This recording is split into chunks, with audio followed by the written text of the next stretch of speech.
What is Spanish moss? Spanish moss is something I've always loved seeing in the American South. That silvery green draping over majestic live oaks has such a mysterious beauty to it. When I first encountered it during a trip to Savannah, I was mesmerized, wondering if it was a plant or some strange natural fiber. I remember walking under the canopy of those trees draped in moss and trying to touch it. Its delicate, wiry, yet surprisingly soft texture was fascinating. Of course, the air felt just a little more humid, with a distinct earthy scent, adding to the whole southern Gothic atmosphere of the place. Does Spanish moss kill trees? Contrary to what some might say, I don't believe Spanish moss is a tree killer. I've seen plenty of vibrant, healthy trees absolutely draped in that moss, especially down in Florida. Sure, sometimes a really heavily laden branch might look weighed down, but I've never seen anything truly broken by it. If a branch snaps, it more likely had some underlying weakness already. Those Spanish moss-covered trees seem happy and healthy to me, providing a shady haven for all sorts of interesting creatures. A whole little ecosystem in itself. How does Spanish moss grow? I wish I could say I've witnessed Spanish moss growing firsthand, but honestly, it's a bit of a mystery to me. I know it has something to do with seeds and those wispy bits getting carried around by the wind or birds. During a swamp tour in Louisiana, I remember our guide mentioning how little pieces of the plant seem to just latch onto trees wherever they land. It seems more like magic than anything I've seen in my garden. I suppose those humid conditions must be really perfect for it to thrive. Is Spanish moss harmful to humans? I wouldn't say Spanish moss is harmful, but I definitely advise a little caution around it. From what I've heard, it can be home to these tiny critters called chiggers, and those bites are no joke. During a picnic in Charleston, some friends and I got way too curious about a big clump that had fallen to the ground. Sure enough, we paid the price. Days of itchy red bumps. Lesson learned, admire Spanish moss from a distance. It's much prettier up on the trees anyway. Is Spanish moss invasive? Honestly, I'm not sure if Spanish moss can be considered invasive. It sure can be prolific in some areas. I'll never forget driving along the coast in Georgia and seeing entire forests draped in the stuff. However, from what I understand, it doesn't really harm the trees it grows on, just uses them for support. I suppose it might become a bit of a nuisance if it gets too dense, but I think the beauty and unique character it adds to the landscape outweighs any potential downsides. Where does Spanish moss come from? While its name makes it sound exotic, Spanish moss is actually a native plant here in the southern U.S. I always thought it must have originated somewhere tropical like Central or South America, since that's where it seems to thrive the most. Imagine my surprise when I learned it extends all the way up to Virginia. I guess there's still that little bit of mystery for me. I'd love to know how it got its misleading name and traveled so far across different climates. How to grow Spanish moss? I've never grown Spanish moss myself, but I imagine it takes a pretty specific touch to mimic its natural environment. I know people who've had success hanging it on tree branches outdoors in humid spots, especially after a good rain when it can soak up lots of moisture. I also saw someone online who misted theirs regularly indoors with a spray bottle and kept it near a window for bright light. Honestly, it seems like the most important thing is air circulation. If it gets too damp, it might get a little funky. I'm a bit envious of folks with the right conditions for growing this beautiful plant. Maybe one day, I'll try it out myself. Is Spanish moss a parasite? Nope. Spanish moss definitely isn't a parasite. I used to think the same thing, especially seeing it so thickly draped over trees. It's actually a really cool plant called an epiphyte. That means it gets its nutrients and water from the atmosphere, not the tree. It just hitches a ride. I find it fascinating that it can survive like that. I like to think of Spanish moss less as a freeloader and more like a beautiful, self-sufficient tenant living in the high branches. Why is it called Spanish moss? I always find the origin of the name Spanish moss a bit funny. Apparently, it's got nothing to do with Spain and isn't even a true moss. It seems French explorers thought it looked like the long, scraggly beards of Spanish conquistadors. The Spanish got their own back by calling it French hair, petty but historically accurate. I guess the name stuck, though I much prefer the Native American term, tree hair. It's simple and evokes the way it delicately drapes from the branches. Does Spanish moss have bugs? Absolutely. Spanish moss has bugs. It's practically a little ecosystem up there in the branches. I learned my lesson the hard way during a trip to Charleston. My friends and I were fascinated by a fallen clump of moss until we got covered in itchy red chigger bites. There might be other critters in there too, like spiders and harmless little insects. From then on, I decided Spanish moss is much more interesting and beautiful from a distance, preferably hanging safely out of reach on a majestic tree. Is it illegal to pick Spanish moss in Florida? Is Spanish moss native to Florida? From what I understand, it's not illegal to pick Spanish moss in Florida. In fact, it's incredibly abundant there and definitely a native plant. While there are other types of protected air plants in the state, Spanish moss is everywhere. I'd still say be mindful about where you take it from. If you have some hanging out on your own property, go ahead, but it might be best to leave it be in parks or natural areas. Those draped trees are part of the iconic Florida charm. Where does Spanish moss grow? I mainly associate Spanish moss with the Deep South. That's where I've always seen it in abundance. Think of those sprawling live oaks in places like Savannah and Charleston, draped in silvery green. Absolutely magical. But it actually thrives anywhere with decent humidity and warm temperatures. I've spotted it along the Gulf Coast, all over Florida, and even a little as far north as Virginia during a road trip. Apparently, it's native to Mexico, Central America, and parts of South America as well. How to get rid of Spanish moss? Honestly, I'm not a big fan of getting rid of Spanish moss. I love its mystical look on trees, but I understand that sometimes it can get a bit overwhelming, especially if you're worried about branches getting too heavy. It seems like the safest and most recommended method is spraying it with a copper sulfate solution or one made with potassium bicarbonate. These are contact killers that disrupt the plant itself without harming the tree. Just be super careful to avoid getting any on the roots or leaves of your tree, and always test a small section first. Of course, if it's a really big job, consulting a professional arborist is the way to go. Is Spanish moss an air plant? Yes, Spanish moss is absolutely an air plant. It's a type of bromeliad, a whole family of amazing plants that get their nutrients from the air and rain. They're also called epiphytes because they live on other plants but don't harm them. It's really cool when you think about it. Those long, silvery gray strands are basically little survival machines. I like to imagine they're constantly pulling moisture and tiny bits of nutrients right out of the humid air around them. Is Spanish moss edible? From what I've heard, Spanish moss is not something you'd want to eat. While technically not poisonous, it doesn't provide much nutritional value, and honestly, it probably doesn't taste great either. Plus, considering all those critters that might be calling it home, I'd probably skip the taste test. It's a cool plant, but purely for admiring. I've even heard stories about it being used for craft projects or stuffing mattresses in the old days. I'll stick to enjoying its beauty from afar.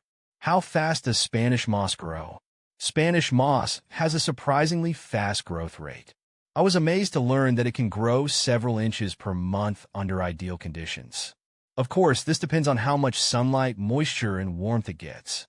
In those lush, humid environments of the South, you can practically imagine seeing it growing by the day. However, it might slow down during dry periods or cooler seasons. Even with variations in speed, it's fascinating that something so delicate-looking can spread and drape itself so quickly. How to propagate Spanish moss? The great thing about propagating Spanish moss is that it's super easy. All you need is a healthy clump. Since it spreads through fragments and seeds carried by the wind, simply separating off a piece and hanging it in a new spot is often enough. Look for a spot on a tree with good humidity, some dappled sunlight, and decent airflow. You could even hang it indoors near a bright window, misting it with water occasionally to replace rainwater. The piece should basically take care of itself and start happily growing within a few weeks. Is Spanish moss a fungus? No, Spanish moss is not a fungus. It's easy to see why people might think that, especially if they see it growing on a decayed branch or something. But despite its somewhat strange appearance, Spanish moss is actually a flowering plant. It belongs to the bromeliad family. You know, the same one as pineapples? It's called an epiphyte, meaning it lives on other plants for support, but makes its own food through photosynthesis. What is Spanish moss used for? Spanish moss has been used for all sorts of things throughout history. Traditionally, Native American tribes and early settlers used it for practical purposes like insulation, padding for mattresses, and even as a fire starter when dried. Nowadays, it's still used in crafting, especially during Christmas for a rustic festive look. I've seen it woven into wreaths and used in floral arrangements. Some say it's even a great mulch for orchids or other plants that like moisture because it holds water really well. And of course, you can't deny that it adds this beautiful mystical element to the landscape wherever it grows. Where to buy Spanish moss? You got a few options for finding Spanish moss. Online retailers.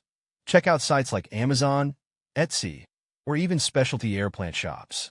These usually sell Spanish moss either live or dried for decorative purposes. Nurseries and garden centers.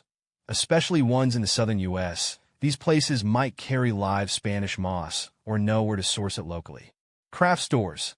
Sometimes craft stores sell dried Spanish moss for decorations and projects. Florists. Florists occasionally use Spanish moss in arrangements, so they might have some to sell or could point you in the right direction. If you live in a place where Spanish moss grows wild, you might even be able to collect a little bit yourself. Just be respectful of private property. Do chiggers live in Spanish moss? Despite the common myth, chiggers don't actually live in Spanish moss hanging from trees. Chiggers, which are the larvae of harvest mites, usually live in tall grasses, weeds, and similar low-growing vegetation. They like damp, shady areas and attach themselves to passing animals or humans in search of a meal. Sometimes people associate Spanish moss with chigger bites due to its hanging nature and their unfortunate experiences getting bitten after interacting with ground-level vegetation nearby. Think about hanging out under a tree with Spanish moss. You're more likely disturbing stuff on the ground where those pesky chiggers actually live. Is Spanish moss toxic to cats? While Spanish moss itself isn't considered toxic to cats, it can still pose some dangers. Here's why. Chiggers and other critters. Spanish moss can be an inviting home for tiny critters like chiggers, spiders, and other insects. If your cat gets curious and starts playing with the moss, they might get unpleasant bites or stings. Foreign material. Depending on where the moss is growing, it might contain dust, pollen, or even tiny bits of debris. This could irritate your cat's eyes, nose, or skin. Indigestion. Though not toxic, Spanish moss is fibrous and not intended for eating. If your cat ingests too much, it could lead to digestive upset or even choking. It's best to keep your feline friend from playing with Spanish moss. Admire it from a distance. Can you touch Spanish moss? Whether or not you can touch Spanish moss depends on your comfort level with a little risk. Technically, it's not dangerous in itself. However, there are a few things to consider. Chiggers. These little critters love humid spots, and Spanish moss can be a haven, especially if it's fallen to the ground. Chigger bites are itchy and annoying. Other critters, spiders, insects, and who knows what else could be hiding in the dense strands. Most are harmless, but a surprise encounter might not be pleasant. Allergies/irritation. Some people might have mild skin reactions to the moss, and it can get dusty, especially if it's dried out. If you absolutely must touch it, use caution. Maybe poke at it with a stick first. If you're in an area with chiggers, definitely admire it from afar. Honestly, it's most beautiful hanging up in the trees anyway. How to grow Spanish moss indoors. While a bit trickier than growing it outdoors, you can absolutely have Spanish moss as a unique houseplant. Here's the key to success. Environment. Spanish moss loves humidity. Aim for at least 50%, and higher is better. A bathroom or a spot near a humidifier is ideal. Misting the moss regularly also helps. Light, bright, indirect light is perfect. Avoid harsh, direct sunlight, which can scorch the delicate strands. Support. You don't need soil. You can drape Spanish moss over a piece of driftwood, a natural branch, wire, or fishing line. Get creative. Watering. Regular misting is your best bet. Use rainwater or distilled water if possible to prevent mineral buildup. Alternatively, you can soak the whole clump in a bowl of water for about 15 minutes once a week. Airflow. This is crucial to prevent rot. A gentle fan or drafty spot keeps things fresh. Additional tips. Start with a healthy, vibrant clump of moss. Keep an eye out for signs of pests or rot. You might have some initial shedding, but healthy moss will recover quickly. Growing Spanish moss indoors is a fun and rewarding challenge. It adds a touch of whimsy and a natural, textured element to your home. How to keep Spanish moss alive. Spanish moss is surprisingly easy to keep alive with a bit of care. Here's your simple care guide. High humidity. This is the golden rule. Mist your Spanish moss regularly, ideally with rainwater or distilled water. Aim for around 50 to 70% humidity. Think steamy bathroom or a spot near a humidifier. Bright, indirect light. Think of the dappled shade under a tree canopy. A bright window out of direct sunlight is ideal because harsh rays can dry it out and make it crispy. Watering. There's no set schedule. Instead, mist it heavily whenever it starts to feel dry or loses its silvery green color. You can also soak it in a bowl of water for 15 minutes once a week or so. Airflow. A little airflow helps prevent rot. A gentle breeze from a fan or a drafty corner is perfect. Support. Drape your Spanish moss on a branch, piece of wood, wire, or even fishing line. You don't need soil. Remember, Spanish moss thrives in warm, humid environments. Mimicking its natural habitat is the key to keeping it happy and healthy. Is Spanish moss a lichen? Nope. Spanish moss is not a lichen. While it can look similar with its draping growth pattern, Spanish moss and lichens are totally different organisms. Here's how to tell them apart. Spanish moss, a flowering plant in the bromeliad family, like pineapples, has thin, wiry, gray-green strands.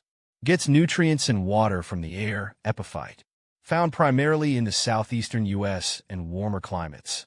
Lichen, a composite organism formed by a fungus and algae living together. Can come in various colors, shapes, and textures, leafy, crusty, etc. Gets nutrients from a combination of the air and its substrate, whatever it grows on. Found all over the world in various climates. How to treat Spanish moss for bugs. Before treating Spanish moss for bugs, it's important to identify what kind of critters you're dealing with, as not all treatments will work for everything. Here's a breakdown of some options. General cleaning and prevention. Soaking. A simple 15-minute soak in cool water can drown many pests and rinse off dust and debris. Knock them off. Use a strong spray from a hose to dislodge insects like spiders and their webs. Insecticides. Pyrethrin-based sprays. These natural insecticides are often used by organic farmers. Look for products specifically designed for air plants or bromeliads. Follow application instructions carefully. Diluted neem oil, a gentle insecticidal and antifungal option. Mix neem oil with water according to instructions and spray or soak your Spanish moss. Important considerations. Test first. Always try any treatment on a small section of the moss before spraying the entire clump. Protect your surroundings. If using insecticides, work outdoors and cover surfaces to prevent any harmful residue. Repeat treatments. Some pests may require multiple applications to fully eradicate. A word of caution. Spanish moss can sometimes harbor chiggers. If you're dealing with those pesky critters, treatment might not be enough. It's safer to admire the moss from a distance in chigger-prone areas. Old man's beard versus Spanish moss. When comparing old man's beard to Spanish moss, an interesting contrast emerges. Old man's beard exhibits a greater elasticity. When pulled, it stretches slightly. In contrast, pulling Spanish moss leads to its breakage. Additionally, old man's beard possesses a finer, more hair-like appearance, and its appearance is somewhat more disorderly. Notably, akin to the majority of lichens, old man's beard is edible, provided it is appropriately prepared. Spanish moss versus sphagnum moss. Despite their common use in gardening, Spanish moss and sphagnum moss should not be confused as the same plant. Spanish moss, belonging to the bromeliad family, is an epiphyte that can reach heights of up to 20 feet. On the contrary, sphagnum moss serves as a soil amendment for tropical plants like ferns and philodendrons. The two varieties diverge significantly in their botanical origins and gardening applications. Spanish moss versus lichen. Spanish moss has always draped the trees in my grandma's backyard with a ghostly elegance. It sways gently in the breeze, a curtain of silver strands. But the other day, I saw something similar clinging to the rocks on a nature hike. It was coarser and more brittle than the soft, springy moss I knew. That's when I learned about lichens. They might look similar from afar, but up close, lichens feel more like a textured painting on the rock than the live, fluffy moss I'm used to. Spanish moss versus old man's beard. Speaking of fluffy, there's this other moss I keep seeing in pictures, old man's beard. It looks like Spanish moss on steroids, cascading down trees in a thick, dramatic way. While Spanish moss adds a touch of whimsy, old man's beard seems wilder, more suited for a fantasy forest. I'd love to see it in person someday and imagine gnomes peeking out from its tangled depths. Spanish moss versus peat moss. Now, peat moss is something I've only encountered in bags at the gardening store. It's dark, dense, and smells earthy, a million miles away from the airy feel of Spanish moss. It might be the unsung hero of the plant world, helping things grow lush and green, but it doesn't exactly inspire all the way Spanish moss does, swaying in the southern sun. Spanish moss versus usnea. Usnea, on the other hand, sounds suspiciously like Spanish moss. Turns out it's a type of hair lichen that can look quite similar. I haven't had a chance to see it myself yet, but from pictures, it seems to have a more wispy, hair-like quality compared to the thicker strands of Spanish moss. Maybe it's the kind of look-alike that would have me fooled from a distance. Spanish moss versus weeping willow. And finally, there's the weeping willow. It's a tree, sure, but its cascading branches draped in green leaves always remind me a bit of Spanish moss. The willow is all about graceful movement, its branches weeping softly by the water's edge. Spanish moss, on the other hand, sways in the breeze with a carefree kind of elegance. They both create a sense of peace and tranquility, but in completely different ways. The Tillandsia usneoides, or Spanish moss, is truly a marvel of nature. Its ethereal appearance and low-maintenance nature make it an enchanting addition to any indoor space. By following the care tips and troubleshooting suggestions mentioned above, you'll be well on your way to nurturing a thriving Tillandsia usneoides. So go ahead, bring a touch of whimsy and elegance into your home with this captivating air plant.